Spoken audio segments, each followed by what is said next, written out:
Welcome to the Baking It Down Sugar Cookie Marketing Podcast. I'm your host today. Just kidding, I'm her son, Archer, with the intro. You guys enjoyed that. It cost me $10, and I'll pay you when we're done with the podcast. Get out of Pay here. me Thank right you, now. son Archer. Thank you, son Archer. Well, as you heard here, $10. yes, it was all the money I want to spend. That is Corey's son Archer, and he thinks just like I do, which is, no, I don't want to do that. Oh, for money? Yes, sign me up. So you guys enjoy that $10 intro. I'll pay up when we get out of this. Archer spoke as fast as you did. I'll say that. He did it. He did. Just like you did. No, it sounds just like me. He They're did. related. He did. Well, welcome to the Baking It Down with Sugar Cookie Marketing Podcast. I am the mom of the Archer you just heard, and we are your hosts, but we're a spinoff from a group that is on Facebook called the Sugar Cookie Marketing Group. We're less than 100 off from 50,000. It was Corey and I said, let the vendies spendy. So anyways, we've been letting people in. I know there's a massive glitch with Facebook in regards to answering the join request questions. Typically in the past, we've said, please answer the join. Just to negate spam, unfortunately, when people request to join, it'll give them a prompt, do you want to answer the questions? They'll click on it, but they'll be taken out of the whole thing. So I know it's not you guys, so we've been trying to get in. Sorry, that was my Coke opening. We are 4 days removed from our in-person cookie class that we did. I'll let you know. Did something go wrong? Yes, it did. And let this podcast be the eyes and the ears on the could've, should've, would've. But I want to say, if we never had tried, we wouldn't have known what worked and what did not work. So I'm proud of us. Which is the whole us. point of this, though. You said you wanted to do it. I'm for just the saying, podcast. we could have canceled. We could have not taken on. This is just for you guys who are like, I can't teach a cookie class. I could never teach a cookie class. You can. You can teach an in-person cookie class. So even though I can't find a venue that lets me either use a space for free, this is a very viable hybrid option. Using someone's home, a free space, to teach a cookie class that you don't have to pay for the venue. We've done a podcast on perfectionism, and perfectionism and having everything perfect is the leading cause for things never to get accomplished. I was even thinking of this quote. It was from some sermon I heard when we were little kids, but it was, great is the biggest enemy of good. Yeah. If I have to be great, then I can't be good because it's not great. And I think in business, it sucks when things don't work out. However, doing the thing is the thing that makes you great. If you did not have a good Thanksgiving presale or a good Halloween presale, now you have information to make your next one great. If you never did them at all, you wouldn't have that information. A lot of times we have something that doesn't go perfectly well. Something goes wrong, typically. Like Heather's thing that she did wrong. I'll be confessing to it, sir. And we say, that's it, I give up, not for me, it didn't go well. But we never try to build on the fact of things that went semi-good, that didn't go totally bad, or learn from the totally bad, and we just give up before we ever become great at something. So this podcast is all about that in-home cookie decorating class. So you're saying, was it in one of your chooses home? No, it was not one of our chooses home. I'll give you the backstory. That's a really way. One of your chooses home. Is that a word? One of your homes, plural. Make the homes plural. Oh, I like that. One of your all's homes. Y'all's I like homes. to throw in a little word there. Y'all's homes. So just to recap what we talked about in part one, this was, and it was funny because Corey actually asked where the lead came from. This was a lead from a referral of a client you had last year. What was so funny is Mary, the lady who put on this class, had actually reached out to me mid-summer when I was going through that cancer surgery, and she wanted to have a custom order done.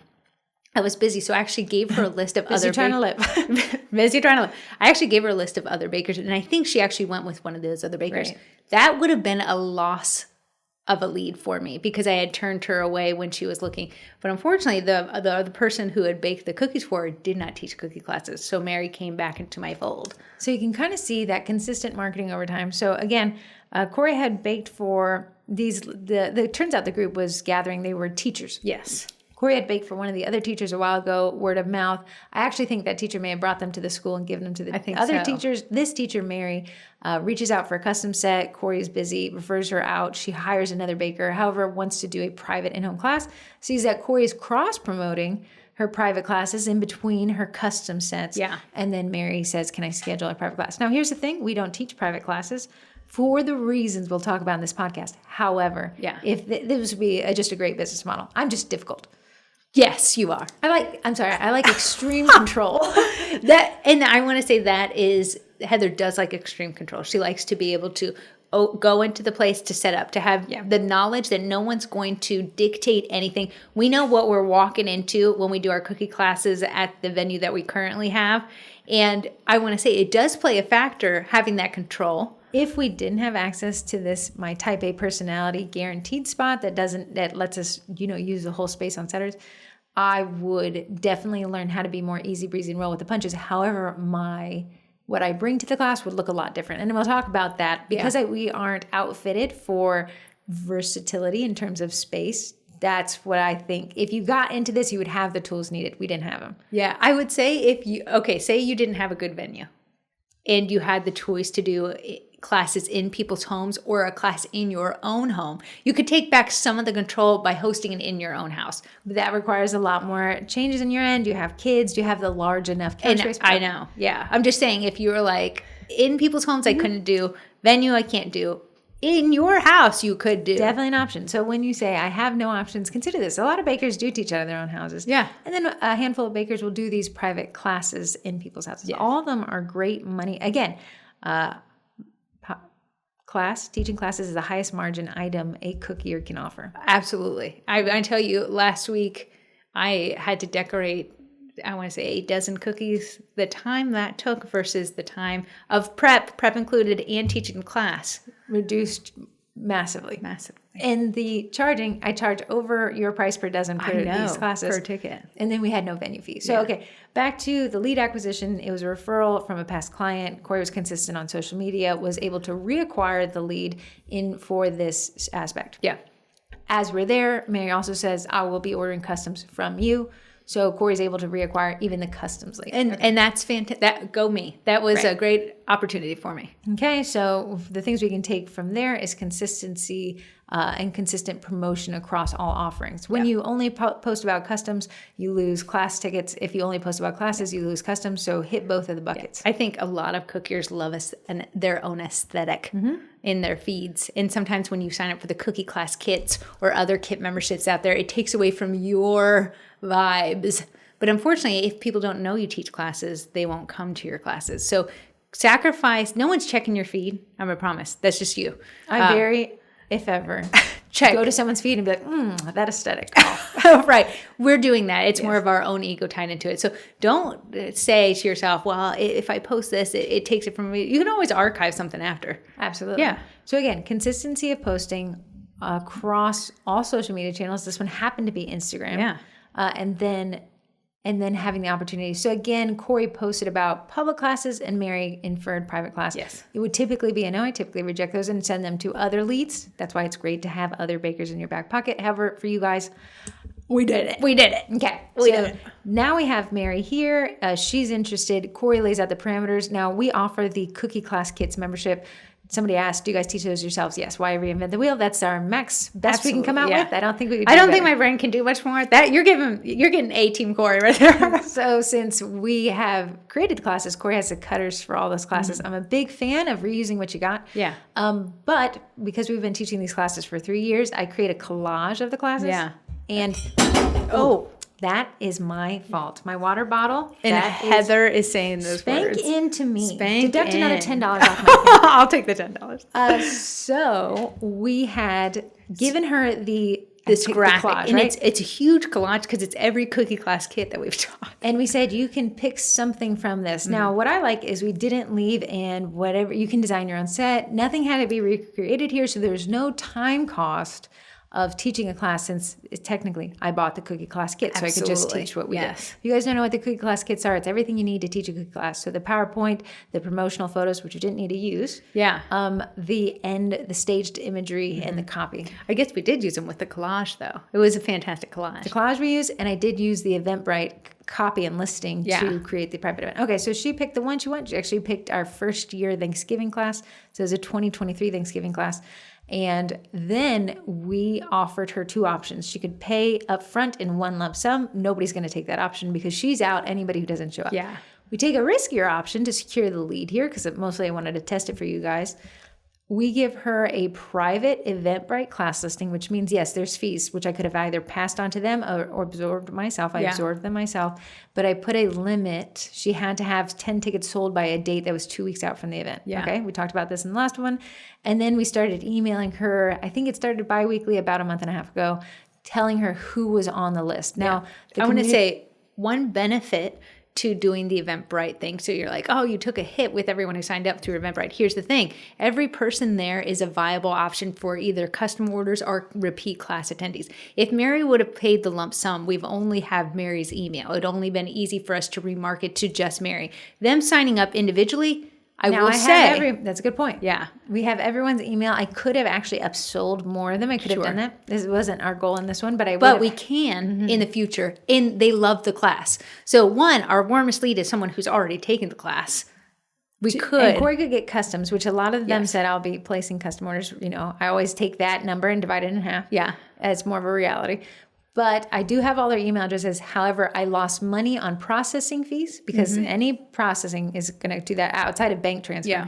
And I lost money on Eventbrite fees. So if Corrie gets one order, if they come to one class, I've made that back, but that's my risk. So I did take the front end loss in exchange for all of their email addresses. With Eventbrite, you can do what we call take home kits. So you can actually bring a kit home from class. So all the knowledge you just learned, you can actually practice again. We wanted to see in this in-home private class, would people buy these DIY kits? Unfortunately, only Mary, the host, bought the kit, but good to know. So if we wanted to not do Eventbrite next time, we know the pluses and minuses. Not a lot of people wanted the take-home kit. They were there more for this chilly night, right? Chilly and girls' I night. Devastated to report I didn't get a bowl of chili. And I'll explain why in a minute.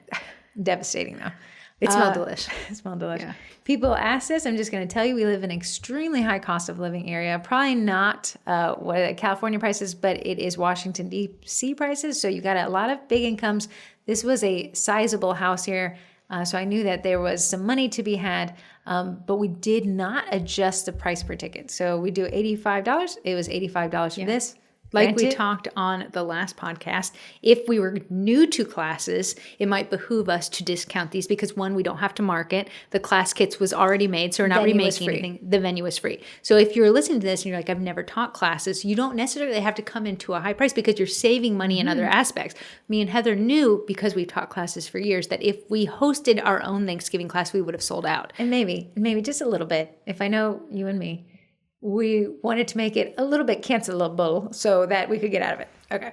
Because Corrie and I said, if we don't bend any rules here, the odds of her canceling could be high, and that would be just a fine answer. But podcast reigns supreme. So, of course, Mary had a lot of friends, and she was able to sell out. I'm going to tell you, our price per ticket, $85. The average price per ticket in the Sugar Cookie Marketing Group last year was $50. So don't think if you're not at $85, we just live in a high cost of living area.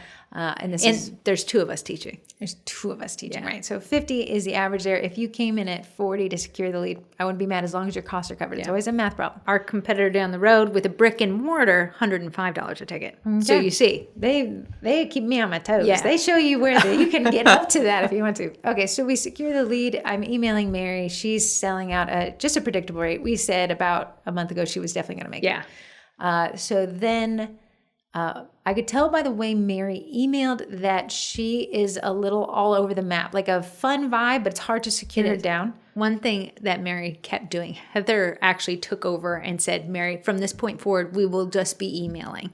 Because Mary did come in as a lead from Instagram, but we need to keep the conversation together and organized. Unfortunately, Mary kept...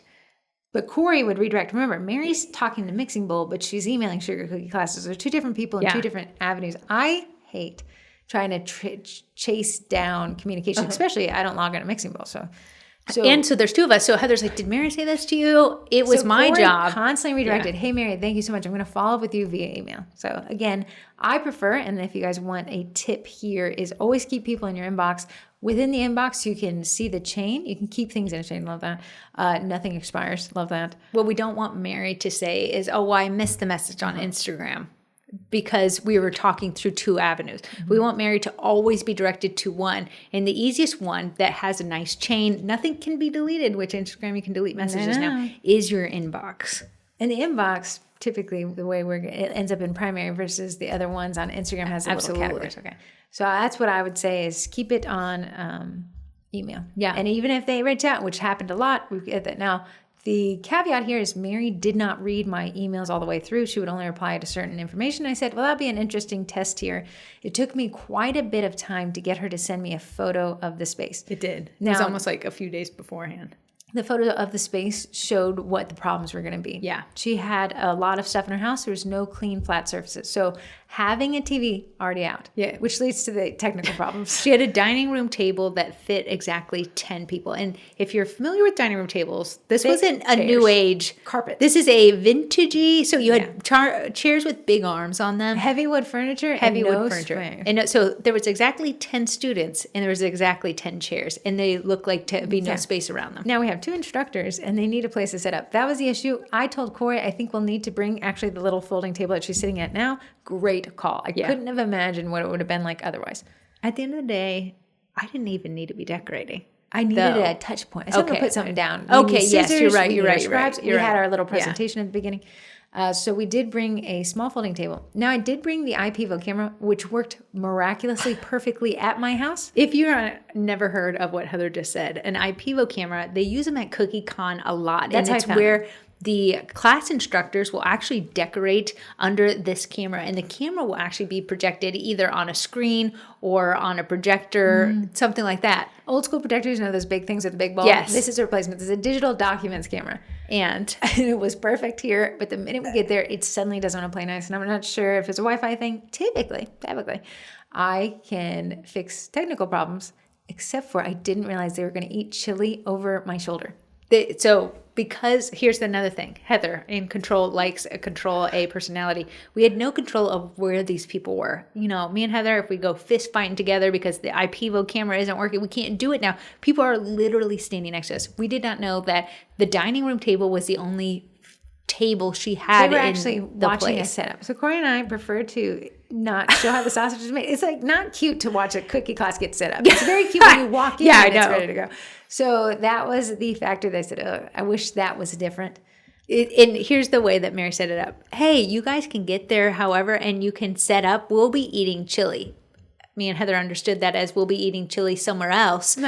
No, they were eating chili with us. They were eating chili and watching us as the people were sitting on the floor watching us go around this table. So I'll tell you this, the class was to be taught from 6:30 to 8, which is kind of late. So we said, can we get there at 5:30? So remember, we built in an hour of setup time to fix these problems. In our brains, we thought we'd be there before other people. No, everyone arrived at 5:30. In which Mary had mentioned that, oh, perfect, because everyone will be getting there at the same time. Other aspects, I wish I had more control over, obviously, but I kind of predicted. I pulled up the Google Street View. It was down a pipe stem. If you're not familiar with a pipe stem, they're very common here in Virginia. You'll have the road, the neighborhood road. Then it'll look like a driveway, but that driveway spreads into 5 other houses that share a shared driveway. Yeah. It makes parking extremely limited. Because Mary had 9 other guests there, plus me and Heather. That's 9 other vehicles. Yes. Plus me and Heather's. Remember, I'm carrying a lot of stuff. We have so much stuff to carry that Heather blocking the pipe stem makes Mary look bad. To her neighbors. Yeah, it was a single direction pipe stem. So but we also didn't want Heather blocked in by the members of the class. I wanted a quick escape. More on that later. So what I wished is that I could have maybe told Mary, she wasn't kind of factoring in what was going on, and nor should she have to.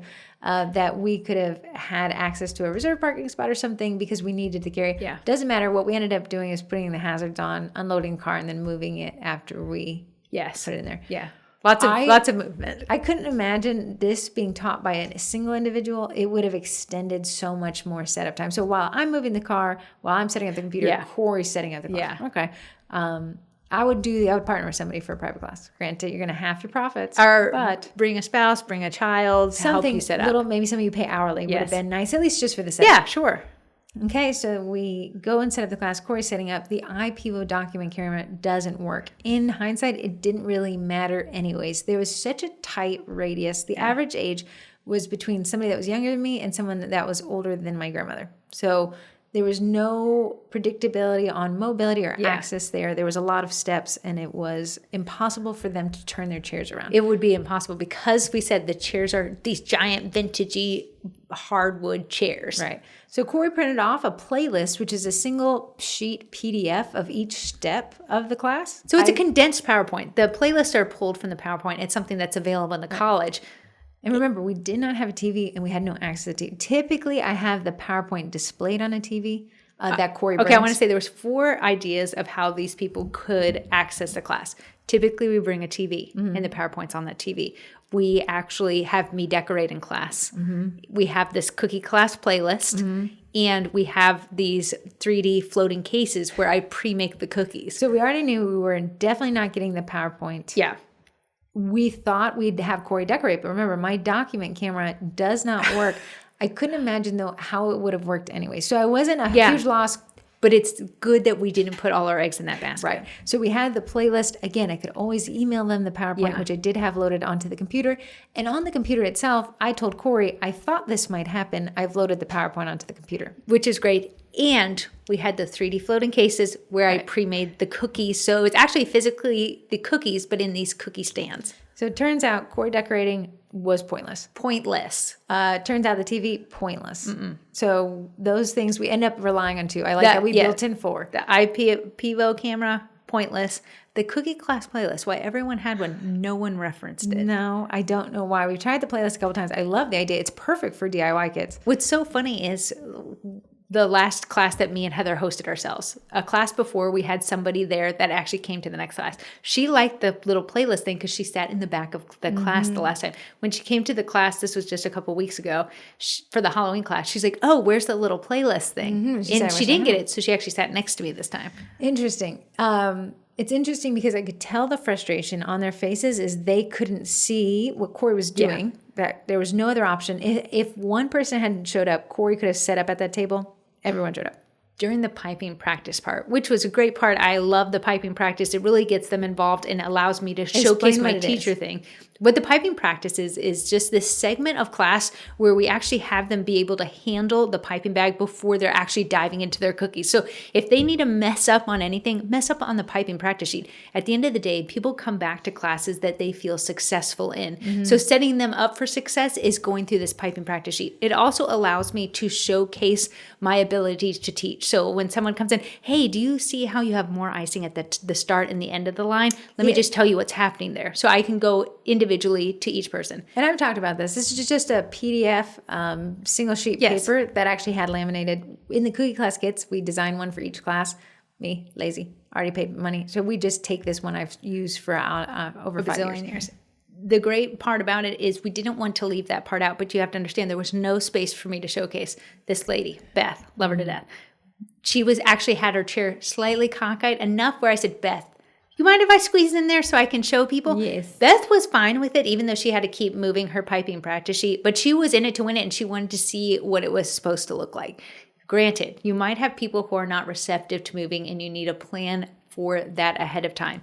It's honestly, we couldn't because the chairs wouldn't move. There was no options. Yeah. So it was like in the best woulda, coulda, shoulda, this is what we would have done. In reality, it was exceptionally limited. Yeah. So what I had Corrie do is I had her decorate at one end of the table. I could see the frustration on the face of the other side. I said, don't worry, guys. I'm going to have her come over to that. And then I'm a yapper.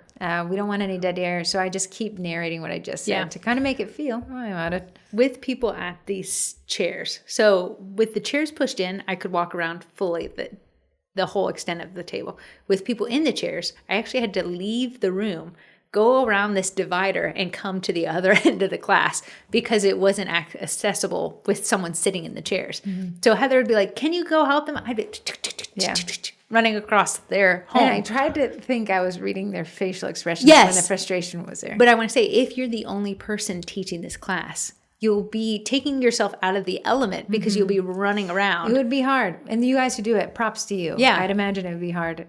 We did the same intro we always do. So the class is an hour and a half, but 30 minutes or maybe 20 minutes of that is talking about the class and how sugar cookies and, royal icing. And then we go to the pipe and practice sheet, which takes about 10 to 15 minutes. And then we do decorating. So I'm able to fill up an hour and a half. It typically always goes over, and this one did as well. Yeah. In the script that we include with the Cookie College, but it's also the same one I still use, I go around the room and ask for people to introduce themselves and give their background with cookies.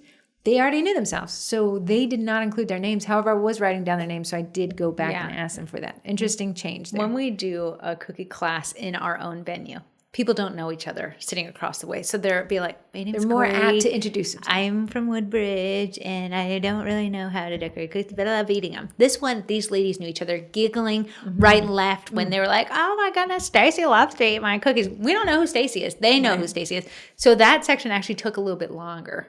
Yeah, I wonder if I could have done that a little differently. We'll have to reconvene on that one. The consensus there, though, is a couple people were baking cakes, and then one person had sugar cookie experience. So it helps me understand what the pain point is and the experience level. I really do like that question. I'll never get rid of it. Yeah. What we do in our cookie classes, it actually helps us. I'm here to learn how to decorate better. Okay, I'm going to give them a little bit more Corey's feedback because they're here to learn it. Someone who's, I'm just having fun. Perfect. Then I'm going to make sure they have fun. Yes. Right. So I really do like that question a lot. It definitely changes how Corrie engages with those types of people. Somebody I'll say, is anyone here want to learn how to sell these? Like, does anyone say, I want to make this my new money hustle? Yeah. I think in our personal classes, that question gets more feedback. These are just friends. For fun. Yeah. So it changed a little bit there. So we start in the class, we talk about, kind of go through this PowerPoint. It's all scripted. I'm holding the laptop towards them.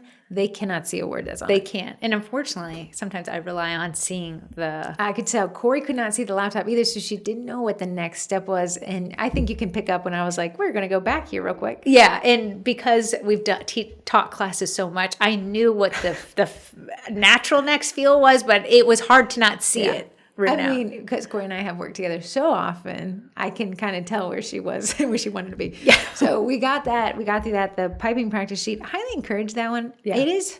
I like to be able to have Corrie and myself come around and be like, hey, you see this? This is why this is happening. I like them to be frustrated before they're trying to show off. And I also think it adds value. So the people are like, I'm learning something. Yeah, so we have them not actually do the whole sheet. We have them do various ones. And then it kind of helps them understand what outlining is. And then the final step, we have them outline and flood a square that's on the sheet. And then Corrie comes around, gathers it. You might say that's really messy. It is. Actually, they glue themselves together, and I put them in a tote to wash at home later. But because here's the thing, we have them so they're laminated, so they've lasted us 5 years. Some people just print out pieces of paper, trash them at the end. Absolutely. Up to you. Probably a better cleanup solution. I don't know why. We don't like buying printer cartridges. Oh, I hate printers. So that would be why. So that makes sense. So what we did is we jumped into the decorating portion. We'd already kind of done the eyebrow raise that the IPVO document camera wasn't going to work. Yeah. And I was going to kind of let the class dictate how they wanted. I could see they wanted to look at that laptop, but thank goodness Corrie had these. One of the vendies is actually selling them. No, I don't believe so. Yeah, I put up their website. No way. Yeah, so these little they're plastic... called 3D floating cases. They're sold on Amazon and everywhere. I bought mine from the Flowered Box shop. Yeah, and all you do is you decorate a cookie, let it dry, let it crust over, and then you put the finished cookie in this kind of plastic wrap, and it's displayed vertically. It has to be fully dry, not just crusted over. Otherwise, it will squish. Yeah, so the problem with these is they get kind of messy if you keep replacing them. However, they're fine, right? It just made it a smudgier. It looked like a dirty look. Not my favorite, but maybe if you could figure out how to replace it. Yeah, sure. I'm not sure. They were cheap enough, I think you could do it. Anyways, yeah. Lessons learned. It was meant more for vendors at a farmer's market. What it's actually meant for was a way to showcase your cookie for eternity. So you really loved one cookie you made. You'll never take it out of this little sleeve. But me and Heather, I'm not tied to saving any of my cookies. I was like, yeah, this would be great for class. We'll take them out each time. Unfortunately, there's the remnants of the cookie before. Right. Looks a little dirty. However, I haven't heard anyone say anything about it. I almost kind of reference it so they know that we replace cookies or whatever. That disgusting little thing we're going to. But what that did, I was able to pass the cookie around. Granted, it's a finished cookie and we're very far from that stage, but they really did like it. Since I'm not decorating in front of them, it didn't work. I decorated behind them. No one could see. We didn't have the TV. The IPVO camera, it's also not accessible. It was our number one way to show them the next steps. In hindsight, Corrie and I are looking at the venue, and Corey's like, I bet I could have put the TV right there. It would have been. You have to worry about power, because we need to plug for sure. And when Mary took the photo, obviously she didn't take a power source. She took it of the surface of the table. The table top. So, and she was very concerned about the safety of the table. But we had brought our trays, so she was happy and parchment paper, so she didn't even need to worry. But she had covered it with this little cloth or something. So we go through the class. I can tell the things that are different is they're actually drinking wine. Yeah. At this. That was a part of their chili cook-off, not a part of us. So I want to say because the wine glasses are so open, They took up a lot of space. It took up a lot of space, but also if someone's wine glass and this didn't happen, were to fall over on the person next to them. So say if you're hosting in-person classes in your own home and these people don't know each other, but you allow opened drinks, you do run the risk where someone could knock over a drink and ruin the event for the next person next to them. Let me ask you this, and I didn't ask you the day of. Having seen how constricted we were with space, would you have not used the trays and rather just the parchment sheets? The one thing I like about the trays is it gave everyone a dedicated space. We do like that, but you saw there was no space. Yeah, but they had enough space in front of them. Some of the messier people to decorate, she needed like 52 yards of space because she was falling over herself. Yeah. But I think most people did a pretty good job, and they still had space in front of them. It's almost like when they put their step that they finished back on the tray, it's safe. Yes. But versus when it's just there, they're nicking it, touching it, everything like that. Okay. The wine did cause a little. I was constantly moving Anne's wine out of her elbow. Yeah. For fear I didn't want to spill it. Absolutely. Not my event, but okay. Something to keep in mind. Didn't have control of. And this is something you'd have to keep in mind if you're doing these classes at someone else's home.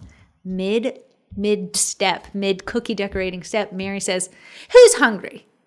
Okay, our class is designed to be an hour and a half because any more time we'll start losing money. Mary gets up and serves dessert in the middle of class. It has now added an additional. It really caused a lot of chaos. Minutes. I have a very high-pitched voice. However, it doesn't carry at all. Mm-mm. So I got the worst of two sides. And I'm also the primary speaker in these. When Heather's voice did not carry, and I'm like, there ain't no way, nobody in this. I would just Corrie, and I say, what have you done? So at one point I said, use your deep voice. And we're getting back to class. We have alcohol, so we've got people that are escalating have a good time, right? Louder, but they're talking louder and louder. Yeah. We have the friendships, which allow them to say things that I wouldn't have seen in a typical class. Absolutely. Because you're like, I got to respect these other people's money. These people are like, we're friends, I'm going to talk loud. And then we got Mary, who's like, I'm going to interrupt this. At any point, I almost felt like she wasn't happy with the results of her cookies. She would create a distraction. Yes. Makes a ton of sense. So those are factors to keep in mind. Because you don't control over that. I can't say, Mary, take a seat. We're doing class. That wasn't appropriate at the time. It added 10 minutes onto class and created a ton of crumbs. Let me tell you, she had an oatmeal cookie and there. Ate a lot of the space we needed. It took a ton of the space. So one girl who really wanted her cookies to look good had these crumbs falling into her cookies that she was having to dig out. That's something, we don't serve food at our classes. Unpredictability. Just again, it was for the pod. So it was interesting to try to overcome that distraction. At one point, Mary's husband comes out from work and she wants to get up and serve him food. He actually says no. Yeah, he says no, but she would have left. And that would have And then the class would have now had to cater to her because she'd been so behind. So that was very interesting. I didn't predict that. I didn't predict the dessert and I didn't predict the wine. I don't know why I didn't predict the wine. I don't know. You never know. I know. Yeah. So making it through class, when people were upset because they were friends, they were very vocal about it. Because you can be. Those are your friends. This isn't a private. Oh, yeah. But you can say they're so relaxed. Yes. We love that. But now they're loud, talking over. Heather can't be heard. So I'm having to use my big girl mom voice. I know some people get those little speakers that they put in the back pocket. Yeah. Maybe not the worst idea. I thought it would be a little quieter. However, there was no... Usually we put through the TV Corrie Spotify playlist. I did have it piped through the computer to kind of add some kind of level of ambiance. Unfortunately, through a computer, it sounds like it's in a tube. Yeah, so it would have been nice to have like the Google Home there. Granted, obviously, internet access was a big issue. So having at least something playing added to the vibe of the whole experience. Yeah. If it was silent, I'd been, it would have gotten silent at some point. Yeah. So then we teach the class, but constantly people are interrupting to just talk about their lives with each other. Yeah. Very interesting. One thing I loved that Heather did to lock people back in, she's like, you guys will never guess. You only have 10 minutes left of class. So these people who are chit-chattering, not focused on the next step, now locked in because me and Heather will be leaving in 10 minutes. Yeah, which let me rest assured we did not, but I tried. But unfortunately, can't turn off the lights in somebody else's house. Yeah, giving that update allowed people to lock back into the class, focus in, because now it's coming to a close. I don't know if I had been more strict with Mary in the correspondence, if she would have gotten what that meant. I don't believe so. I think she was like, they'll leave when we're done. Absolutely. But here's the thing. You have to think. You have to price your class out for instances like this because it's out of your control. When me and Heather are in our own classes in the venue, Heather will be like, I'm turning the lights off, lady. Heather will physically turn a light off. My favorite thing to say is, you don't got to go home, but you can't stay here. Yeah. I should probably start playing that song. Like, It's called closing time. They used to play it in clubs. Yeah. So I want to say that was out of our control. So Mary wanted everyone to stay there for an additional 2 hours. She was having the grandest old time. At the end of the day, we have priced the class for an hour and a half. The one thing I didn't have forethought for was cleanup, because Corrie and I just will take all the trash, the soiled, parchment paper, just ball it up and throw it away. It makes for quick getaways. Also, I just want to add, in our classes, in our venues, I bring a little bag where they can take their icing home. Nobody took their icing home because they weren't trying to do this later. They were just doing it for a bonding Which experience. changed it a little bit, because in the class, that's a value-added thing. And this one was an impedance. Because now the icing, heavy. There was extra icing. Everyone left it behind. So what's funny is... No one wanted our business card either. No one wanted the business card. Good to know. So funny. The business card, typically, it has the royal icing recipe on it. They use it as a coaster for the wine glass. That's so Makes funny. sense. Okay, so class comes to an end. We finished the step. People are chit-chatting and talking. So I ended up saying, guys, congratulations, you did a fantastic job. And that wraps up your cookie class, as a way to end it, because they wanted to chit-chat, to be like, oh, what does yours look like? Everything like that. We needed to pack up the trays. So there are cookies on trays. Our great thing that we do in every class is before class starts, we'll actually put the boxes together. So we'll uncorrugate them. So These they're are now the to-go popped boxes where they can put their cookies. Yes. So regardless if you're having a grand time, I'm going to hand you this box, and it's going to be in front of you and the person you're talking to. This concludes our relationship.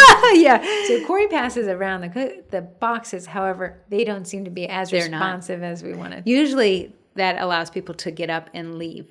These people knew Mary. They knew Mary's house. I have all my things, turning out the lights, playing, saying my little phrases. And then I usually use this when the venue needs its space back, but I can't do this in this location. So there's really, truly no way to get people to move. So I decided to come up with this grand idea. Can we take a group photo, which I know they'd want. So what it did, fantastic idea. It brought everyone out from behind the table. They were no longer seated. But boy, did it just take so long, man. It did. One thing Mary had, and it's a Mary thing, and I don't think anyone but Mary could do that. She had this bell.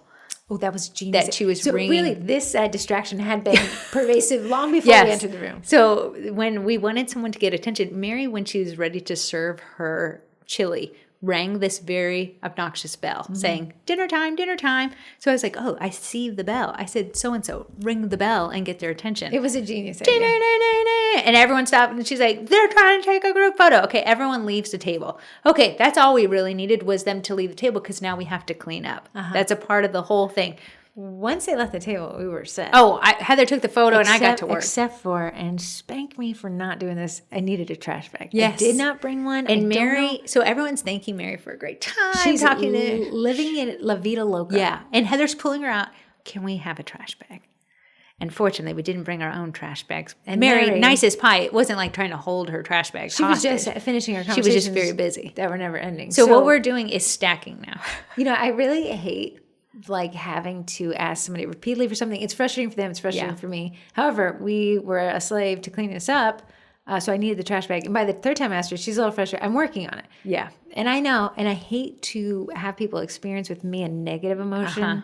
And it only showed me that I probably needed to have handled this a little bit more. So my bad. Yeah. So Mary wanted to live on her graced hostess with the mostest high, and we're pulling her out. But all we need is just one trash bag, and we will be out of Mary's here. As soon as we got the trash bag in hand, me and Heather are working.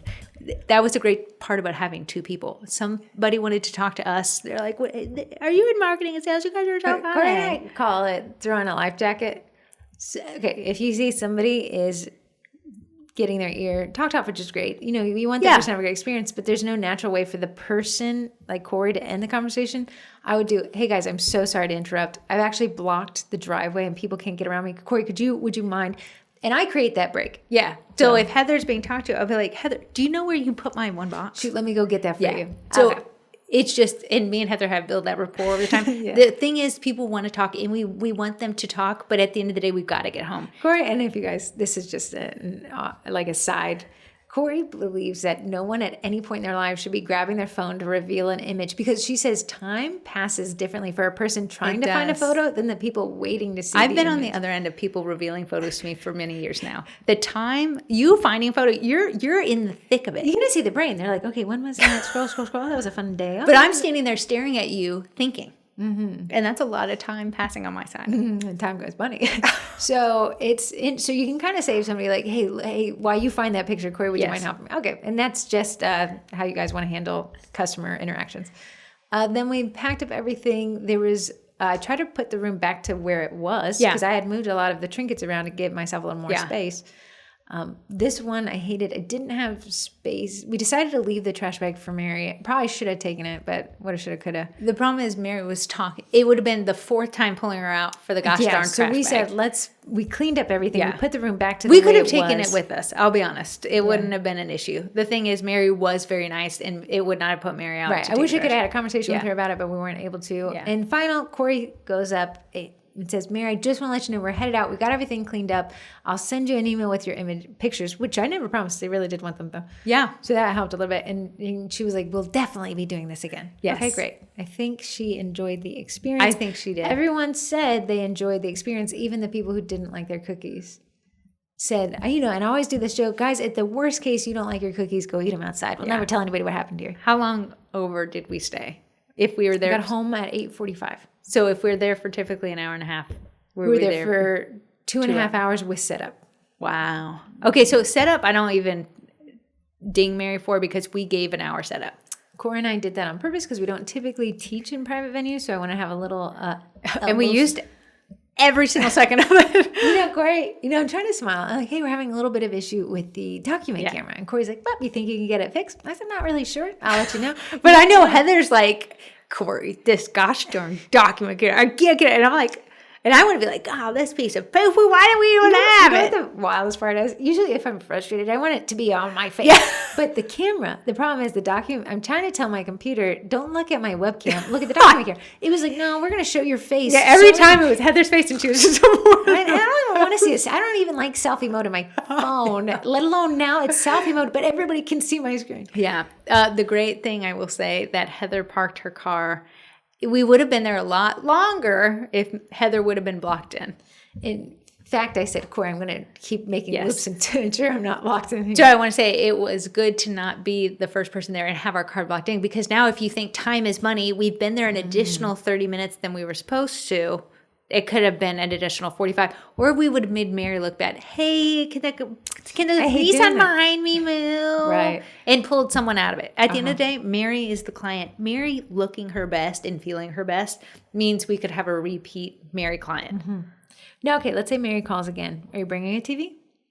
Now that I know, I would bring a TV there. And I had thrown in the bag an extension cord, although I did find a plug. Obviously, didn't. I ended up holding the laptop. It has a good battery charge. It's a newer laptop, so I was able to hold that around. A lot of people referenced that, so I would actually walk it around. And then secondary, a lot of people wanted that little plasticky. We thought display. Because one person, if we had the TV, would not have been able to see the PowerPoint at all. They would have been in front of it, honestly.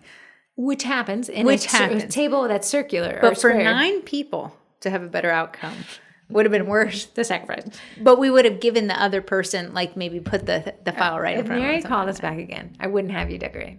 I would not decorate. I would not bring there was not a good space for that. I would bring the TV and I would connect the computer to the TV. Yes. I do like having that reference point, and I like how much larger the screen would make it. Yeah. We'd need less setup time now because we know. Yes. And what would you do differently? I would have had, Mary, I need access to the bell because getting them into their seats took extra time. Question. If we did this at somebody else's house, would you bring I might bring a bell. I don't hate it either. Or you might need to bring something that makes your voice project more. Something like that. Something for me, for sure. Yeah. So I would say... Talk deeper. I want to say, for people who make icing just enough for the class and nothing is left over... People were doing weird things with their icing. So if I'm like, there's only 3 ounces of the white icing and you did some random design, most time in the classes that we teach, people want to follow directly what we've done. This class, they were wild, wild west. Like, I'm going to make my turkey have a mustache. Okay, that's not built into my icing amounts. Right. So yes, you would have run out of that. Icing amounts and this is kind of what I do. I always find if you say problems before they're problems, they're not problems. Yeah. So I'll say, hey guys, this is your class. You can do whatever you want. I'm going to take you through this curriculum that you have enough icing for. If you choose to use your icing in your piping practice sheet, your turkey may be pink, and that's okay. I have a bone to pick with you. Okay, why? Because on our Halloween class, the candy corn is done incorrectly in the class. But you said, if you want your candy corn to look good, switch the colors. Yeah. But the color was less. But I had already put an extra. You were very close to it. I don't want to go into twice. In the 2025 October cookie class kit, there's a candy corn, which has the 3 colors. Yes. It's reversed than what It's supposed to be white, orange, yellow. And it was white, yellow, orange. Okay, And nobody would have have noticed until I thought it was funny to mention it. And then everyone wanted to be biblically And accurate. they're like, we want to do it Candy right. corn. But I was like, oh, did I have enough icing in their bags? I did. So would you change anything? What would you do? I would have brought a TV for sure. Yeah. I would have never messed with technology I hadn't had a lot of experience with. Yeah. I would not have had you decorate at all.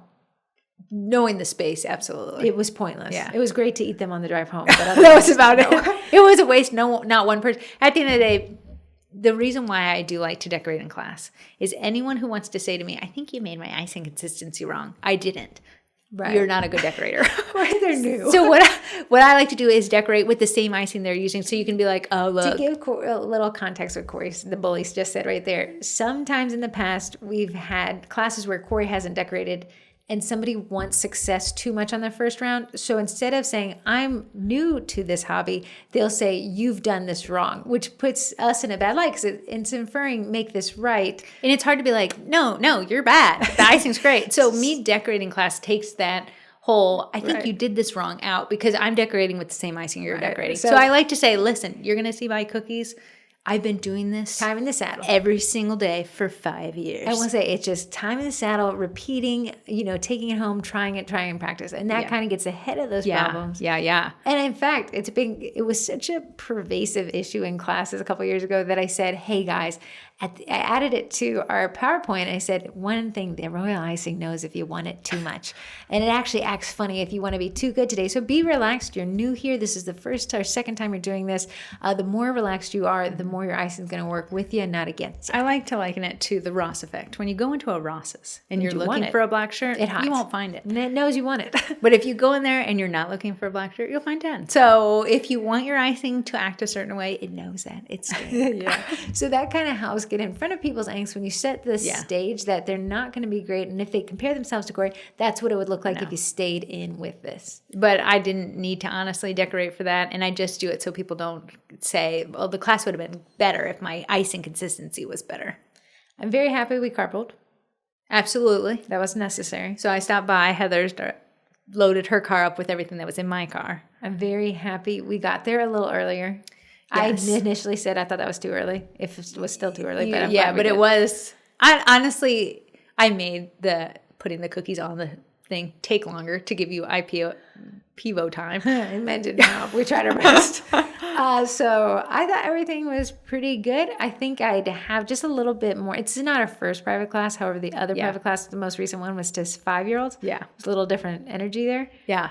I did not expect the host sets the tone for the whole thing. I didn't expect Mary to be the one who was distracting. I because they all thought she followed would her have been lead. mostly involved into it because it was her idea, but she was the one who broke the concentration often. Right. Well, she's the hostess, and I kind of got that through the email. So I think the correspondence kind of set the stage. It's like she's not replying to everything here. Yes. Would I do it again? Would I do it again for Mary? I'd probably do it again for the podcast. Yeah. I told Corrie I always prefer that other venue where I have a lot more control. I think I could have still sold out that class. However, it's great to know this is a money-generating option. Yes. That doesn't require a venue fee. It doesn't require marketing. And also, the venue, we only have access to it on Saturdays. That's the only time it's closed. This class was on a Thursday evening. Thursday at 6. So do you see it? We've now opened our ability to make so much more money during a week where we wouldn't have been able to with a venue. A lot of times you'll find bakers be like, I have the venue for 8 hours on a Saturday. That's a lot of work on you, the baker, I know. to teach straight, an 8-hour day because you don't want the venue. One, the venue only allows you that day. But if you were to spread it out and be like, I'm going to prep for this week and the next week, I have a class on Tuesday, I have a class on Thursday, and then I have 2 classes on Saturday. It's a lot more doable instead of doing 3 classes on Saturday and be like, I'm beat. I couldn't possibly That's teach hard. another one. We used to run it that way. Yes. It is It's exhausting. exhausting. But yeah, this is a very good test of the emergency alert system. I was happy with it. I thought it Mary was happy great. with it. She Yes. was very excited. Yeah. I took photos of people decorating as we always Yeah. do, because Corrie and I said content's king. So I'll include some of those in the newsletter. And just like we do, we invited them to our private sugar cookie classes group where we could potentially remarket to these people again. Always interesting. We get one out of a group, and we got one out of a group. No, we got two. Oh, we got two. Yeah. Great. And then I posted their pictures there and on our Facebook page. So even more content, which is to fantastic. Remarket, because you always got to think the photos I take here would be great to tell somebody, here's what our private classes would look like. Yeah. I do want to say, though, if you teach your first private class and you hated it, I wouldn't necessarily put that on your Facebook page because you're telling people I'm open to private classes. Right. So if you want to market it, that's a fantastic. Otherwise, you could just keep it, send it to Mary and be like, okay, that was one and done. I'll never do that again. So market what you want. Yeah. I think it was pretty interesting. We did leave later than I wanted to. I felt like they felt like, ooh, these twins are rushing out of here. I was. Yeah. I want to get to bed. But we had been there over the time promised. Yes. So I would probably actually tell you and I internally to factor in another hour of time. And then you would price your tickets accordingly because that is a lot of extra time. And if time is money and you're not charging for the time, you are taking a loss. So where you're like, well, I charged $85 a ticket, but it took you an hour extra to get out of there. Well, you didn't. You actually only made $70 a ticket. Because you got to think, well, there's no venue cost, but there's a time cost. Yes. So something to keep in mind. Glad we went with the cookie class kits. I'm glad we said this Absolutely. is what you can pick from this set. Really did save a lot of the guesswork out of it. Well, the great thing about the class kits is there's only 4 icing colors at all times. Yes. And they are all beginner friendly, so they're all flood consistency. Corrie and I, big thing, if the customer doesn't feel successful at the end of the class, the likelihood of them coming back is lower. That's why you see the class kits use the loose flood icing and have simple designs. That was always the mantra, because if they said, oh, I'm so close to figuring this out, we'd likely see them again. So that was great just for prep work. The 6 cookies, the 6 cookie cutters, the 4 icing colors, they were all beginner friendly. And We sold only one DIY kit. I think I could have sold more if I tried. honestly, probably. But it's good to know that people who are there for Mary aren't necessarily there to be good at decorating It cookies. definitely changed the did. goal here. Yeah. It was a bonding experience, not a hobby learning something. You could tell somebody who felt really good. She was like, came to me after. She was like, so how long does it take for these cookies to actually dry? Like, you liked it. And that was Beth. She had come and she wondered. But you had other people who were like, I'm eating these outside. Mine are ugly. Yeah. Someone said, can I take Corey's? And I said, no. We got to be eating those outside as well. So, I thought if that helps you guys kind of get in front of this so you can kind of pre-think your own private classes. I think private classes are a huge money generator. I think cookie classes are a huge money generator. I think it's a great way to do lead gen because halfway through every class, someone says, I get why you charge so much now. Yes. And then, you could be training. You had Christina say that she finds that some people come to her class become her competition. Something to keep in mind. Yeah. I find that very little in our experience.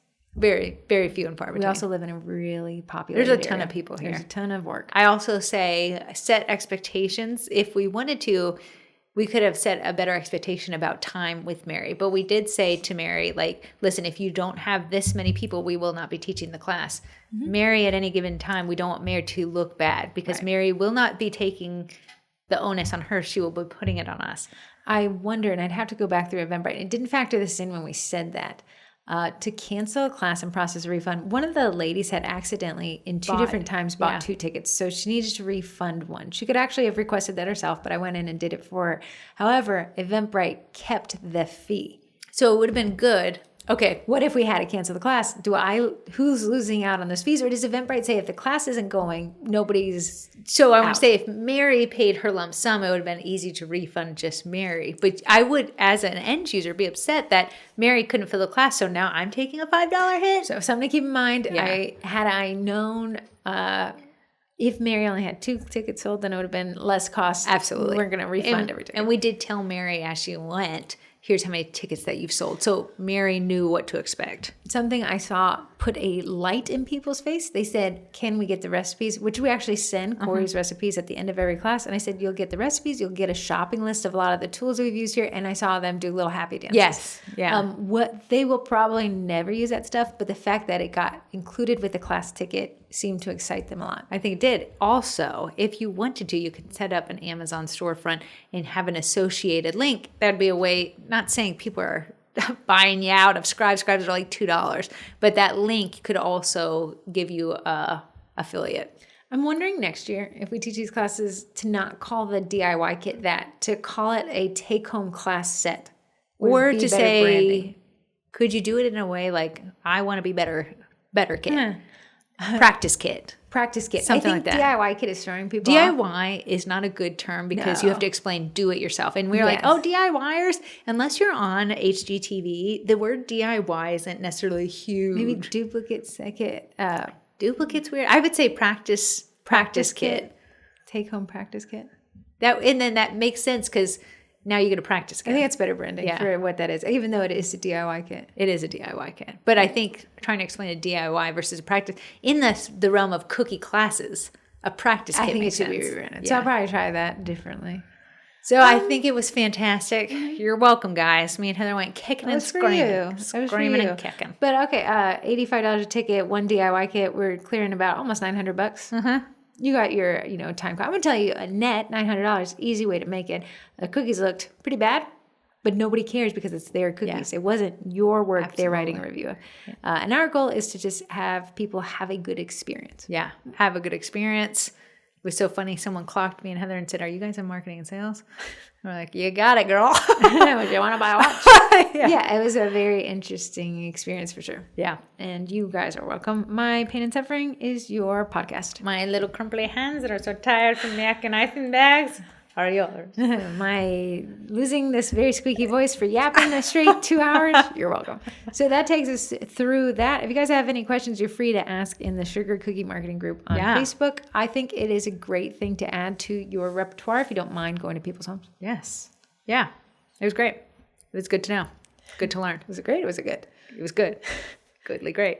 Now I could be great at my own home. Grateful it's done. So move us on. The Vendy Blendy's coming up. Vendy Blendy is coming up. We're only 16 days away. It feels like the year. Someone said, and I may have said this on last week's podcast, that October acted like it owed somebody money running through here. That's hilarious. Right. So November is following suit. Can you believe it is already the 11th? No, don't tell me that. I needed to go slow. It says 3 weeks until the Vendy Blendy. It was actually the 1 week is the week of the Vendy. I don't understand countdowns. It clearly is lost on me. However, the Vendy Blendy is just 16 days away. How many vendors do we have currently? 61 vendors. That's Heather told me. 62 vendors. Heather told me her make it or break it number was something lower. But her 60. I feel good. No. 50. 50 was your make it or break it. Your I feel good number was 60. Yeah, you got to have goals, and they have to be somewhat realistic. So I like to come up with a few. 30 is we're cancel. If it's under 30, we're going to cancel it. That's what the rule is. You guys have said you don't want a Vendy Blendy. You guys are tired of it. I said at 50, I'd be strong. Anything over 60 is my icing on the cake. So when Heather said 60 came in, I said, "See, you doubter." This is a great metric. You got to pick the right metric. We've done podcasts on finding the metric that actually reveals what success is. Saying I want 1 million vendors. Not going to happen. That would actually be unsuccessful.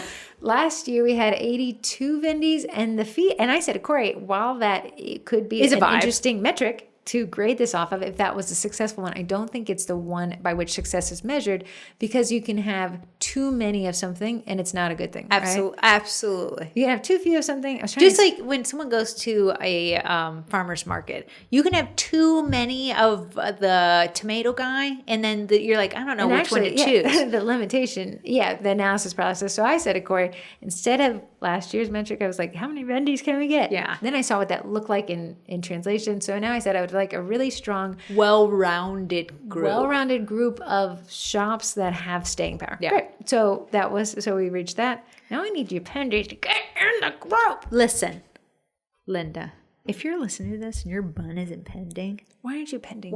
Don't make me find you.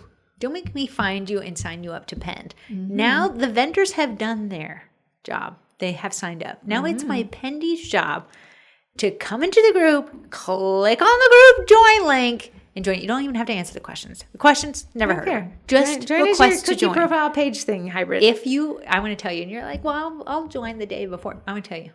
Please don't. The way that we market the Vendy Blendy each year is by tracking these numbers. So when I go to the vendor next year and be like, this time last year we had 4,000 pendies, it is more of a attractive way to get them to sign up. Yeah. You wait until the last second. does not. You're help not doing me. us any favors. We charge you nothing in hopes that you pendy. So please pendy. And Heather's doing giveaways for pendies all the time. fact- For the next 16 days. I've got some money to be spent. And she's going to spend it, my friends, but it's going to be on people pending. Let me It's going tell to be on you. people pending. And you know what? The less you pen, the more aggressive my contest gets. And the more Heather will turn against you non-pendies and turn into a big old pender. I will be the bender. Yeah. So anyways, it's through. We're obviously doing great in the numbers. I just am grady. Heather wants, unfortunately, Heather's personality, she wants it to be the numbers the day before. She's a tracker. Let me tell you, she's tracking. That's how you got an hour. But she wants it to know, just like she wants in control of a cookie class. I want it to all be done 3 Yeah. weeks before it Yeah. needs to be done. So anyways, we got a ton of list of vendies. Again, you can find all this information at sugarcookiemarketing.com/Vendy Blendy. I've actually also included the Facebook Lives I've been teaching. I've added them to our YouTube channel. When and is your next Facebook Live? It'll be on Thursday at 6 p.m. Eastern Standard Time. Nice. In where? The Sugar Cookie Marketing Group. And the next day it'll be uploaded to the YouTube channel and the Sugar Cookie Marketing page. And also the website, sugarcookiemarketing.com/Vendy Blendy. If Heather's your favorite twin, what a great way to show your favorite twin status by tuning into her Facebook Live and commenting some questions. But maybe, if you're like, I don't even really like her, which is fine. I understand where you're coming from. Maybe you could also win an Americolor gel food coloring set that I gave away on the last Facebook Live. Listen, and I'll be giving away on you this would have Facebook only Live. known that if you would have listened to this and tuned in there. I'll tell you, Heather Campbell Berkshire actually, guess I like this. I came up with this right before the Facebook Live, Yes. how to choose a winner. So I said in the next slide, we'll reveal a set of 5 emojis you've typically seen me use. Whoever in the chat posts one of those emojis wins. Oh, that's the first person to do it? Yeah, because you have to know. hilarious. She gets the sparkle because I use the sparkle as italics. Your AI using Sparkle. I do like sparkles. Anyway, so the 2025 Vendy Blendy is all systems go. We've got 16 days, a lot of content. Corey and I. A lot of vendors. A lot of great vendors. Oh, yeah, it's going to be a blast. A lot of great door prizes. It's funny because the door prizes were such a hit last year. The vendors, albeit we have fewer than last year by design, the door prize total is higher. Is higher, yeah, because everyone said that was a blast. Yeah. And they have shown up and shown out. I'm starting to get the vendies to up their ante. I see that. They're coming. Heather's they're causing coming. chaos. Heather will cause chaos every day till the Vendy Monday. I'm taking it like a bag in the wind behind you. I think my counterpoint to being type A is chaos. Is like sometimes this? I'm like too organized. Yeah. Let's see what you're happens when we light on a fire. Crazy. So all your questions are answered, but if you guys have more questions, I'm happy to answer them. Corey, someone said maybe this post will get deleted. It won't. It won't. I want you guys We're in to it. bring your questions, comments, and From now to November 28th, all questions go. November after that, 29th, you'll never delete. hear it mentioned. If you're curious and you're just hearing the word the Vendy Blendy for the first time, it is a 1-day sale on November 28th from midnight to midnight. And your favorite, let me tell you, your favorite vendors in the baking realm are coming to you with 25% off or more that entire day. And you're like, well, you know what? I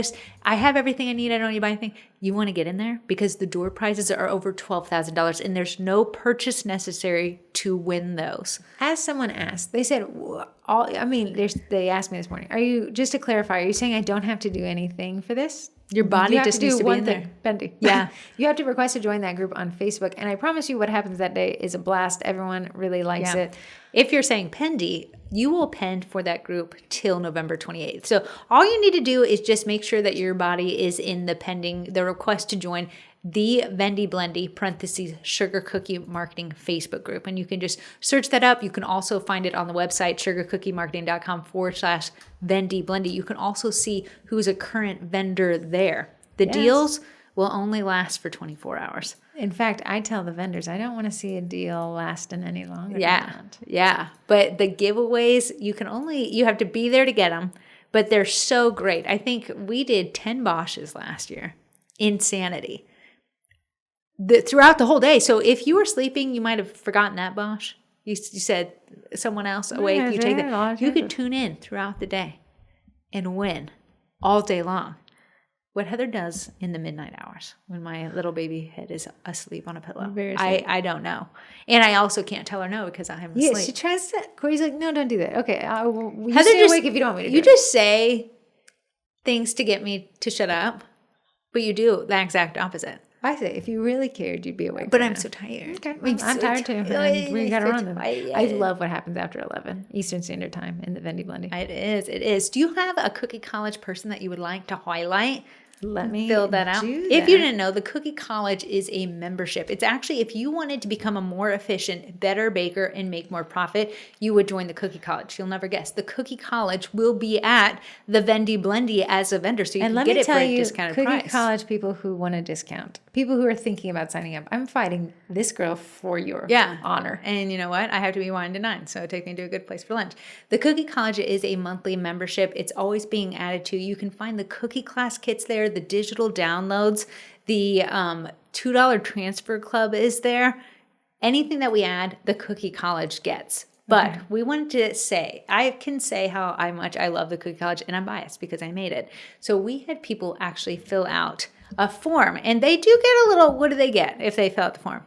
$10 Amazon gift card? $10 Amazon gift card, which I've honored. So if you guys have heard this texted, check your... Yes. Yeah, check your little folder. But we had them fill out, and we didn't say you have to make good comments or else we'll ban you from the college. We said just fill it out with however you'd like, and we'll feature you on the podcast. So this is ours for this week. Jenny, this is you. In answering the question, if you had to write a 3-sentence statement about the Cookie College, what'd you write? She said, I love the Cookie College. It's honestly a bit overwhelming, but I do love that I can do it on my own timeline. I've learned so much, and I continue to implement pieces of it into my cookie journey. She's been in since the 2024 Vendy Blendy, which means she's been in for a year. Her most used aspects of it are the Facebook group and the courses. And then she said, what's the biggest aspect it's helped you with? And she said, social media. Social media. The reason why is there's a copy course in the college. With so many people using AI, the ability to sound different and unique in a world of AI, sparkles, and prompts is now the most useful it's ever been. What we want to do is teach you in the Cookie College how to be yourself, have your own brand voice, so that when someone scrolls up on your post, they stop because of the way that you posted. So we don't just want this regurgitated AI and it's da-da-da-da-da-da-da-da-da. We want your brand voice, because people are buying, they can buy sugar cookies from anyone. People buy from you because of you. And that's what we have to have you convey in your social media, in your website, in your newsletters, and your comments and things like that. So that's very nice. Thank you, Jenny. I'll send you your $10 Amazon gift card. That said, she's been in since the 2024 Vendy Blendy, and it's because she got a great deal. So if you're thinking about it, if you're on the fence about it, I would definitely swing by the Vendy Blendy group on Black Friday. Yeah. And I think you're going to love it. Snaggle it. If you look at how we market things like the Vendy Blendy, and you say, I wish I knew how to do that, this is how we do that. Yeah. And it covers a lot. It covers a lot. Authenticity, marketing, copy. I have to work on a class this week. They wanted to know how to do picture in a picture. Yeah, picture mirror. The one thing that I love about me and Heather, everything. Go on.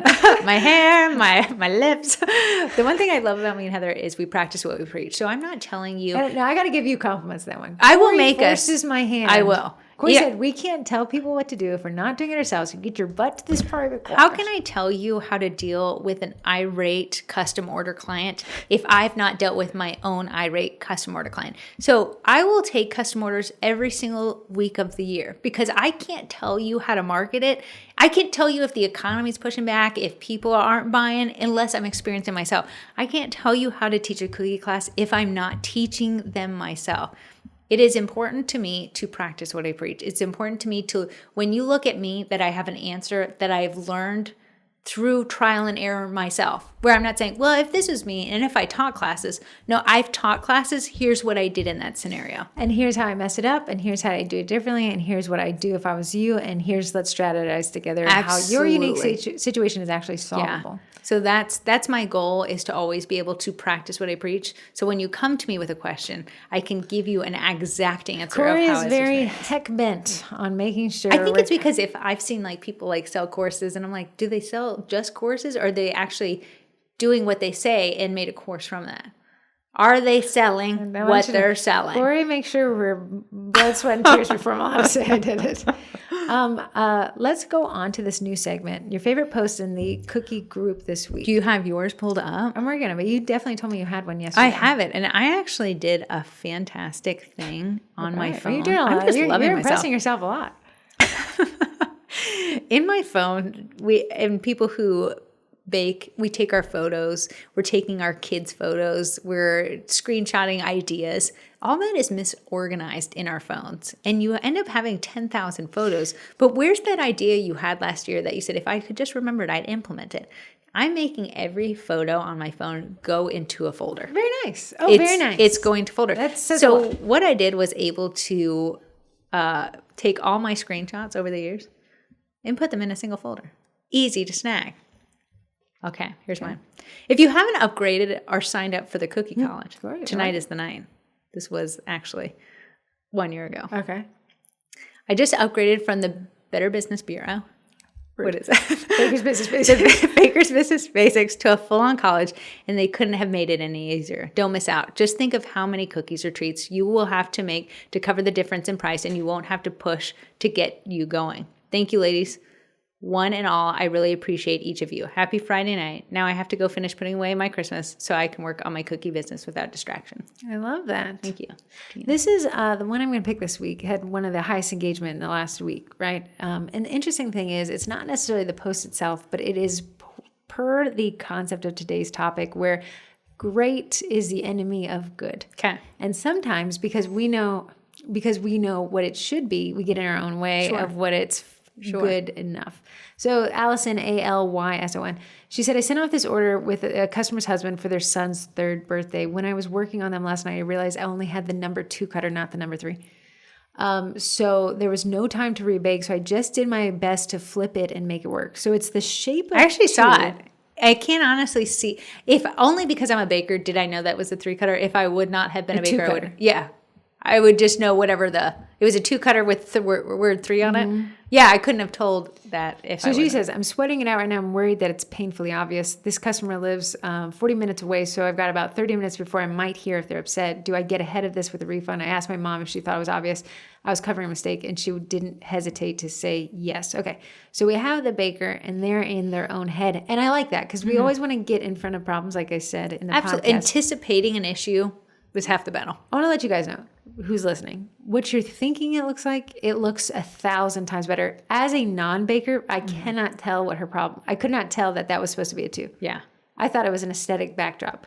And all the comments agree that, hey, this is not worth the refund. I can't see the problem. There's a ton of effort in this, and there's no problem on our end. So because good enough, in a perfect world, we'd be perfect. We're not perfect. Because good enough is the enemy, or great is the enemy of good enough. I'm going to say, I love that she was there ready to handle it, but we were able to talk her off the ledge. It was actually a great set. What she also did, a lot of people come to the Sugar Cookie Marketing Group not looking for feedback, but looking for validation. Because the thing has already happened. So she actually sent the cookies out, and she wasn't saying, she could have made a post like this. I sent this. I ran out of time. I had the number 2 or 3. It looked different. When she got home, the customer was irate, but this is honestly what you look like. What should I do? Essentially, tell me I'm right. I've already told them I'm not offering it. Yeah. Tell me I'm right. Tell me the customer's wrong. Make me feel better about the decision I've already made. It's hard to be wrong. It's hard to be wrong. It sucks. She put herself in the line of fire for people to say, you know what? You missed the mark here. I would get in front of it. Thank goodness she did not miss the mark. It actually looked fantastic. She did a great job. But she cared enough about her business to get in front of the issues so that in case something bad happened, she was prepared. Versus being reactionary and then wanting people to just validate you. You already have the answer that you want. And it's not going to be one that is going against what you say. Yeah, Corrie and I were actually strategizing about that this morning, is that not everything needs an immediate response, right? So she has time. And that's a good question. Do I get in front of that? There's problems where you need to state that there's a problem. Yeah. There's problems where it's not a problem unless the other person decides it's a problem. Yeah. But we're talking about not everything necessarily needs the immediate response, immediate reply. So even if the customer has a problem, breathe. What I see happens is the baker's really upset. I put my time, sweat, tears, effort in this. The client's upset, so now I'm upset. So I've accidentally escalated this, and now I've already sent my reply. Unfortunately, it's sent out into the airwaves. Please validate my reply because it's already been sent. We can't get the reply back out of the internet. Yeah. So what it does, if you're like, ooh, I don't feel like, I can feel when I'm writing something from the wrong headspace.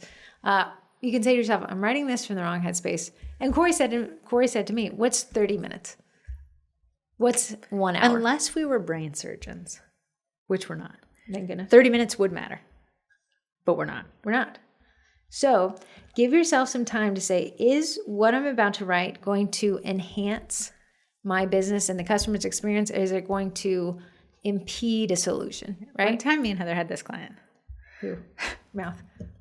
Okay. And Heather posted. I love how you're mouthing. You can hear the word. Heather posted a post. I want to say, was it either 20 minutes before or 2 minutes after that it needed to go up? And she called as if the sky was falling. She had escalated it, not realizing whether it was 2 minutes too soon or 20 minutes after the fact. Nothing in the world would change. She's freaking out. So Heather was able to say, girlfriend, I didn't say it that way, but it's going to go up. We had to adjust a few things that you wanted in the post to tag these people. Facebook is rendering the video. It'll go up. I'm listening to a book, and we'll talk about it in the podcast later, but it's not about right or wrong. It's about emotions. Yes. And everyone's emotions are right to them. It doesn't mean they're right. Yeah. But they want their emotions to be validated in their experience. Yeah, because if you dismiss somebody, not only do I feel have to defend invalidated, I'm going to come at you so you understand where I now have to prove. Yeah. And we always say, if you really want to prove that baker's wrong, just say that there's a hair in the thing. That's the worst case That's scenario, what it always right? gets down to.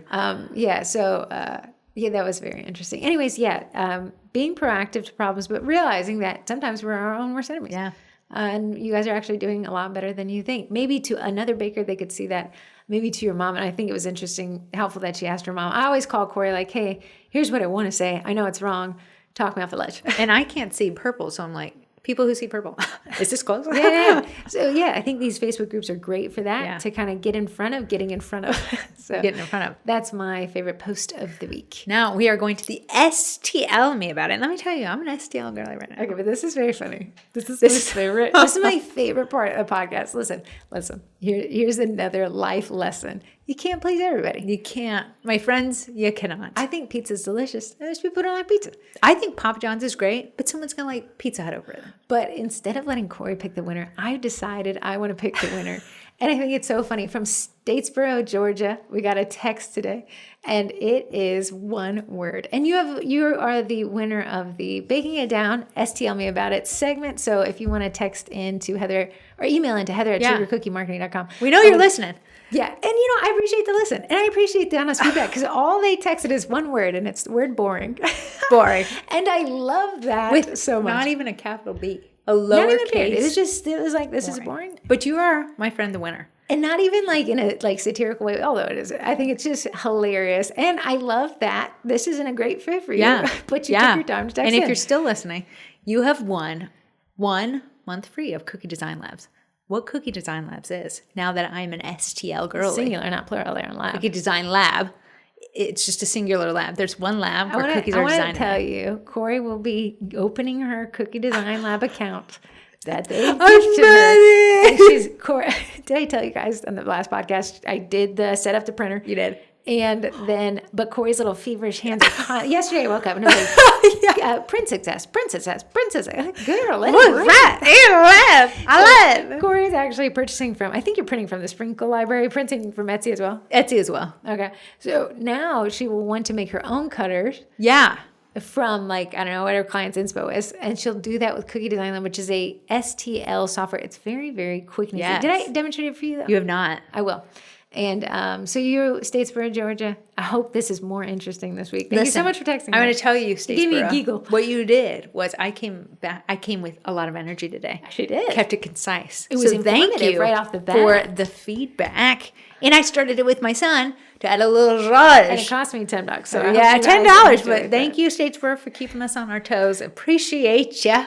Okay, last week's winner is already registered for Cookie Design Lab. Nice. She wanted to give to somebody else. So we have 1, 2, 3, 4, 5 folks who can also win. So it'll be 2 STL winners this week.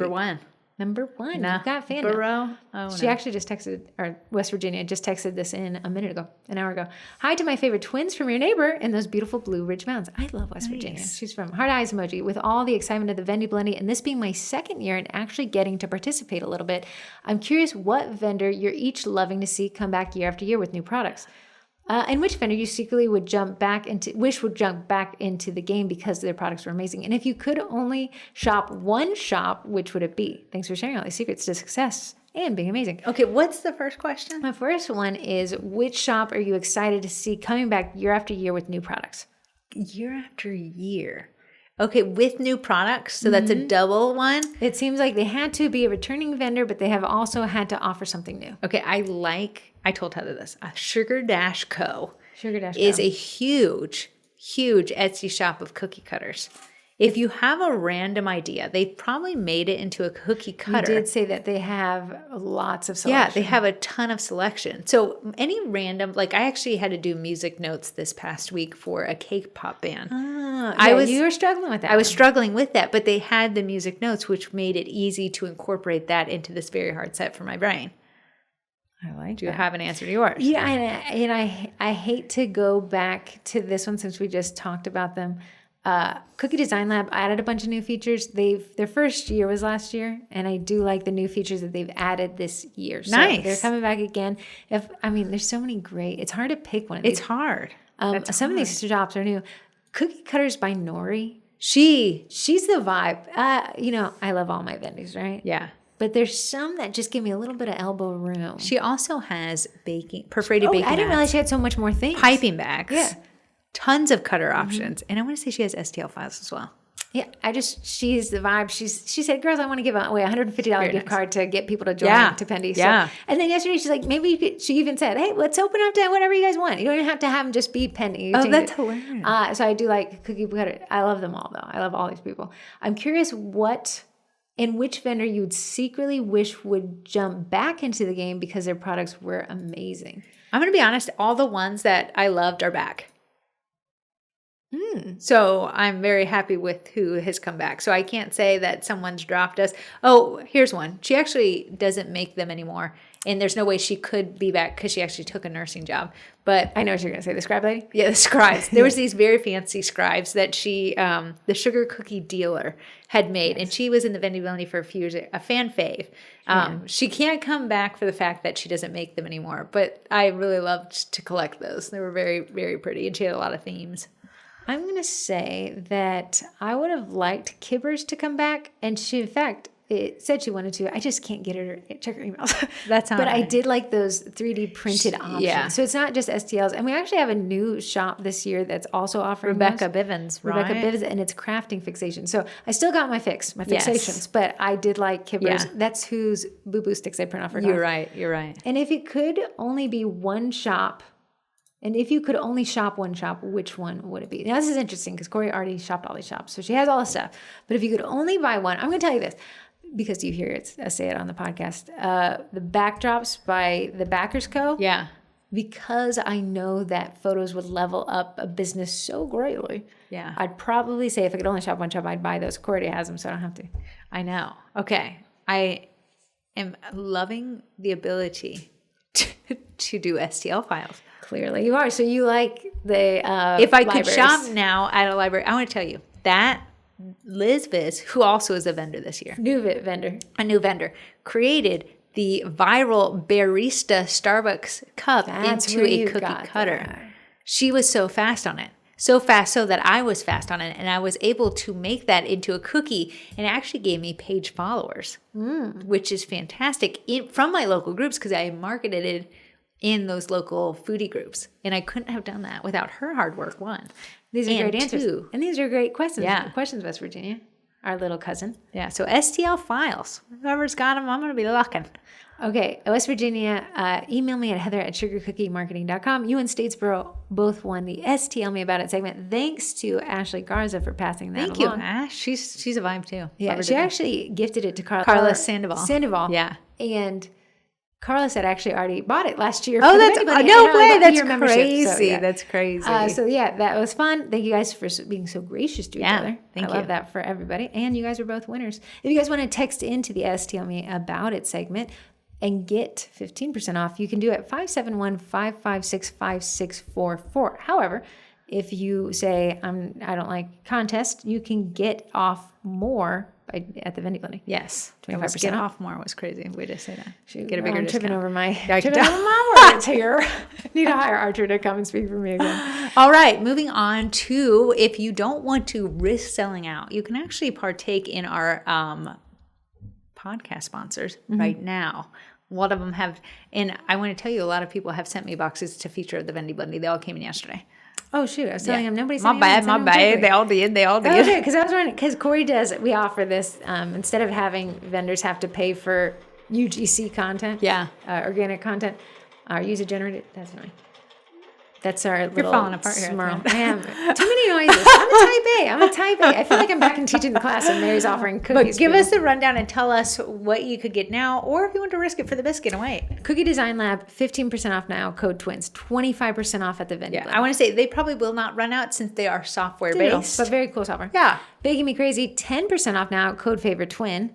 25% off during the vending. Yeah, but that is sprinkles for DIY kits, colors, things like that.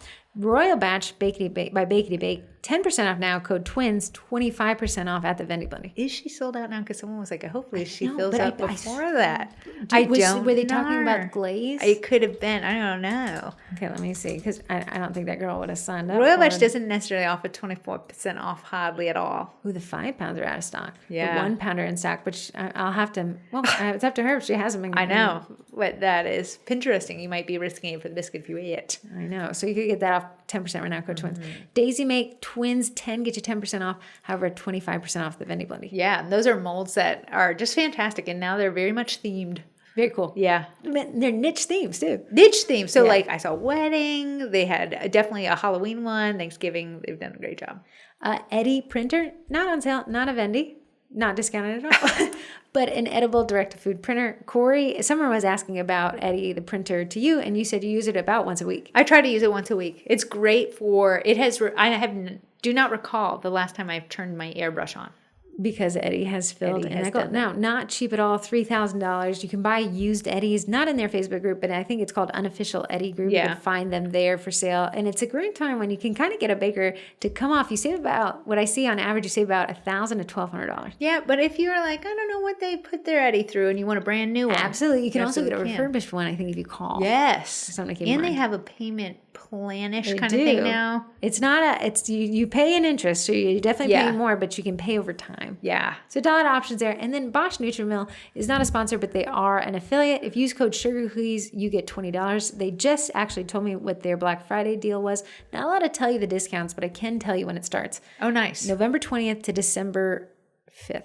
Okay, so November 20th, we'll post that in the group so you can just know. Yes. I love my boys. Love my boys. I actually sold a KitchenAid for my boys. You did? Yeah. You did. I did. We'll be giving away one of those. They donated towards the Vendy Blending. They did that last year. I like them. And then if you use code Sugar Cookies, even during Black Friday, it will stack those discounts. Yeah. So you'll be able to get even more off that way.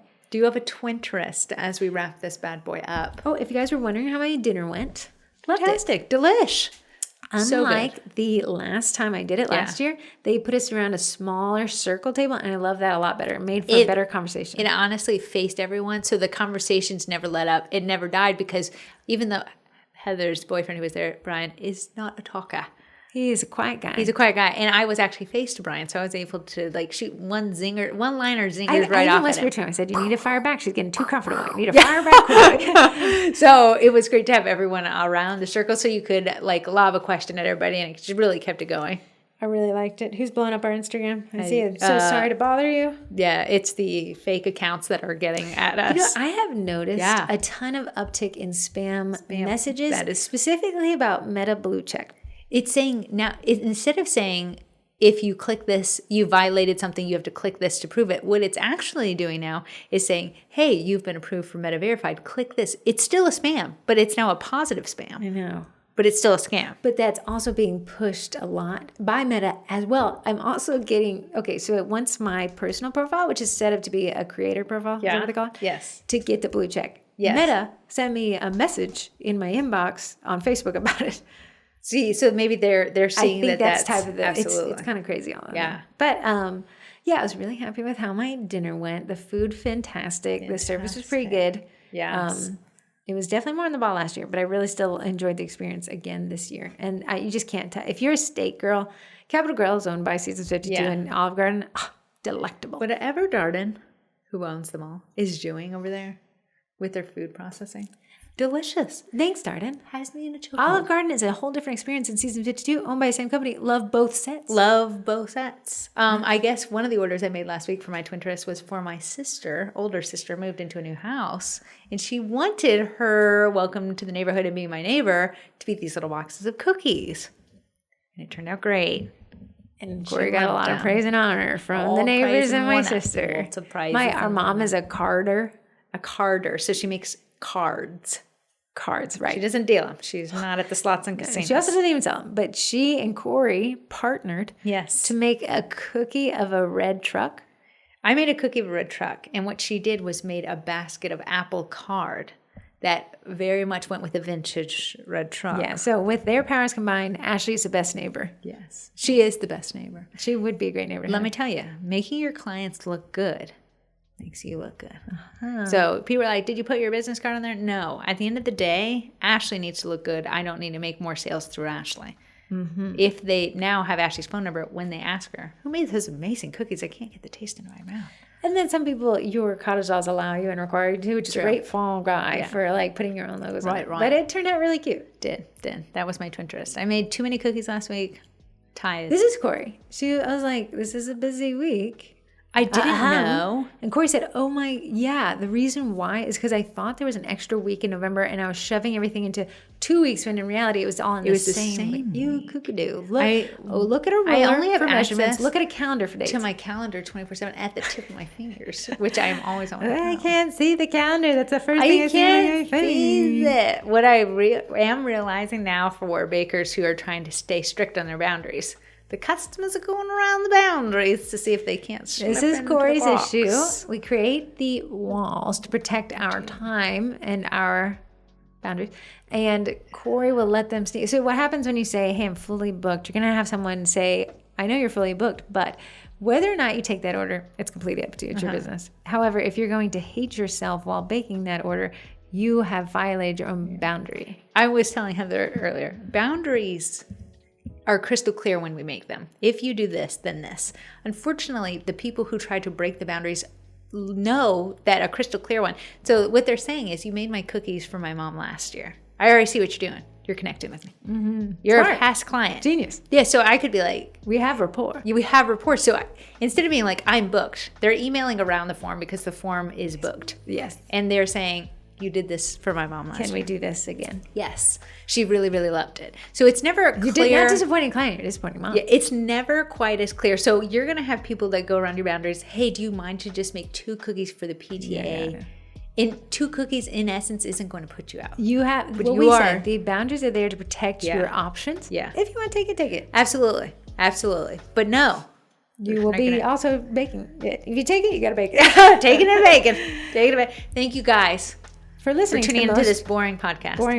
And she said, I'm not offended at all. I think that was so funny. It actually made me giggle at lunch, and then I had to call Corrie and we giggled. I said that was hilarious. And we even said, are they even wrong? And listen, we know it can be boring. Me and Heather are boring people. So we are trying to incorporate new things into the podcast. Thank you. Keep the so feedback stay coming. tuned, Miss Georgia.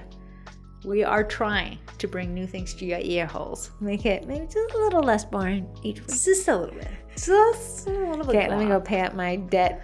Go pay the $10. $10. $10.